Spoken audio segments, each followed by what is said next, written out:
जय श्री राधे कृष्ण। आप सभी का हमारे YouTube चैनल पे बहुत बहुत स्वागत है।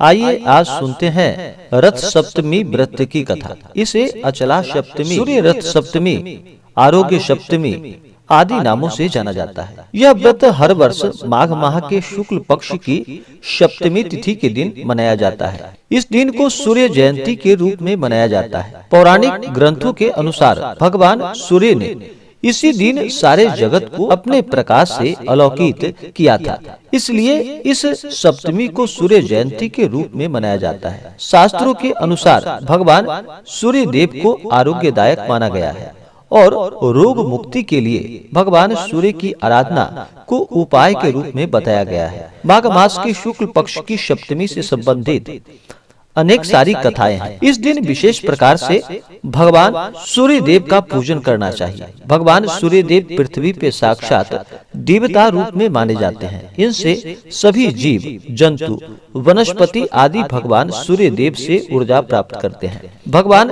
सूर्य देव का इस दिन दिन भर व्रत और उपवास रहते हुए इस दिन व्रत को करना चाहिए। भगवान सूर्य देव को अर्घ प्रदान करना चाहिए, धूप दीप दिखाना चाहिए, भगवान सूर्य देव का पूजन करना चाहिए। इससे पुण्य फलों की प्राप्ति होती है। भगवान सूर्य देव को इस दिन जल में लाल चंदन और लाल पुष्प डालकर अर्घ प्रदान करना चाहिए। अर्घ देते समय आप इस मंत्रों का उच्चारण करें तो लाभकारी होगा। मंत्र ओम एहि सूर्य सहस्त्रांशो तेजुरासे जगतपते अनुकंपमान भक्त्या गृहाणा अर्घ दिवाकर। इन मंत्रों के द्वारा भगवान सूर्य देव को अर्घ प्रदान करे या श्री दिवाकराय नमः, श्री भास्कराय नमः इन मंत्रों का उच्चारण करते हुए भगवान सूर्य देव को अर्घ प्रदान करना चाहिए। स्त्रियां ओम का उच्चारण ना करें, स्त्रियां ओम की जगह श्री का प्रयोग करें।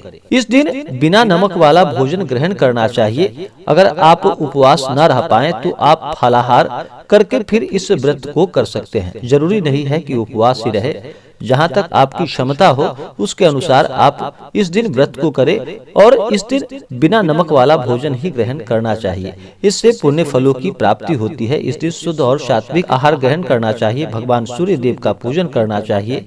किसी के ऊपर क्रोध नहीं करनी चाहिए। अपने से बड़ों का सदा ही आदर और सम्मान करना चाहिए। महिलाओं का सदा ही आदर और सम्मान करना चाहिए। महिलाओं का अपमान बिल्कुल भी नहीं करना चाहिए। जहाँ पर महिलाओं का अपमान होता है वहाँ से माता स्थिर लक्ष्मी रुष्ट होकर चली जाती हैं, तो महिलाओं का बिल्कुल भी अपमान नहीं करना चाहिए। सदा ही उनको आदर और भाव की दृष्टि से ही देखना चाहिए और उनका आदर करना चाहिए। तो आइए आज सुनेंगे रथ सप्तमी व्रत की कथा। अगर आप हमें कथा के लिए अन्नदान, वस्त्रदान आदि के लिए ब्राह्मण दक्षिणा देना चाहते हो तो आप अपने श्रद्धा और सामर्थ्य के अनुसार हमें डिस्क्रिप्शन में जाकर के वहां से गूगल पे, फोन पे या अकाउंट नंबर के माध्यम से आप हमें ब्राह्मण दक्षिणा प्रदान कर सकते हैं। तो आइए सुनते हैं रथ सप्तमी व्रत की कथा। तो बोलिए प्रेम से भगवान सूर्य देव की जय। शास्त्रों के अनुसार कई सारी कथाएं प्रचलित है, उसी में से आइए कथा का श्रवण करते हैं। एक कथा के अनुसार भगवान श्री कृष्ण के पुत्र शाम को अपने शारीरिक बल पर बड़ा ही अभिमान था। एक बार दुर्वासा ऋषि भगवान श्री कृष्ण से मिलने आए। वे बहुत अधिक दिनों तक तप करके आए थे और इस कारण उनका शरीर बहुत दुर्बल हो चुका था। सांब उनकी दुर्बलता को देखकर जोर जोर से हंसने लगा और अपने अभिमान के चलते उनका अपमान कर बैठा। तब दुर्वासा ऋषि अत्यंत क्रोधित हो गए और शाम्ब की धृष्टता को देखकर उसे कुष्ठ होने का श्राप दे दिया। शाम्ब की यह स्थिति देखकर भगवान श्री कृष्ण ने उसे भगवान सूर्य देव की उपासना करने को कहा।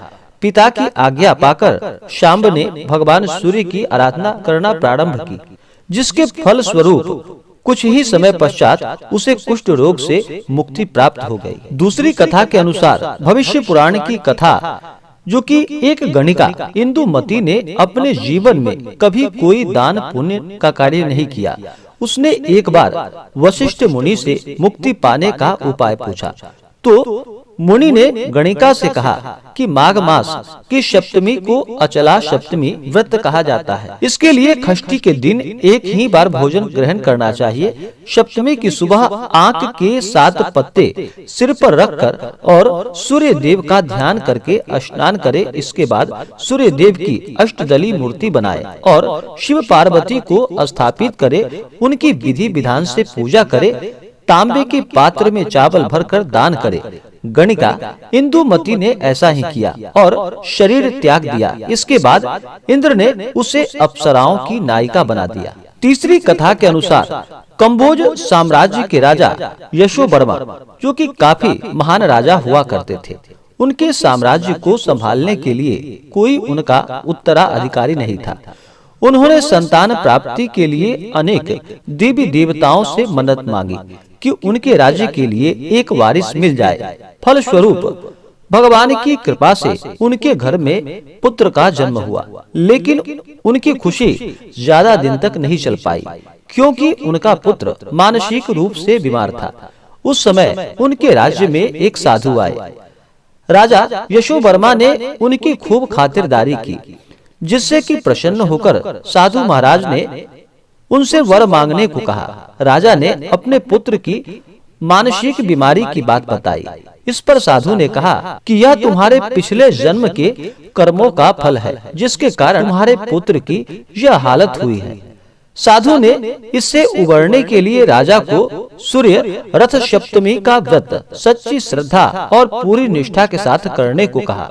राजा ने वैसा ही किया। परिणाम स्वरूप राजा का पुत्र धीरे धीरे मानसिक लाभ प्राप्त करने लगा और पूरी तरह से ठीक हो गया। इसके बाद राजा के इस उत्तराधिकारी पुत्र ने राज्य पर शासन किया और कृति यश प्राप्त किया। इसी प्रकार से जो भी भक्त सच्ची श्रद्धा के साथ, नियम और निष्ठा के साथ माघ मास शुक्ल पक्ष सप्तमी तिथि के दिन भगवान सूर्य देव की आराधना करते हैं, पूजा करते हैं, सूर्य रथ सप्तमी का व्रत करते हैं, अचला सप्तमी का व्रत करते हैं, उनके सभी दुख और कष्ट दूर हो जाते हैं, शारीरिक सुख की प्राप्ति होती है तथा सभी प्रकार के सुख और समृद्धि की प्राप्ति होती है।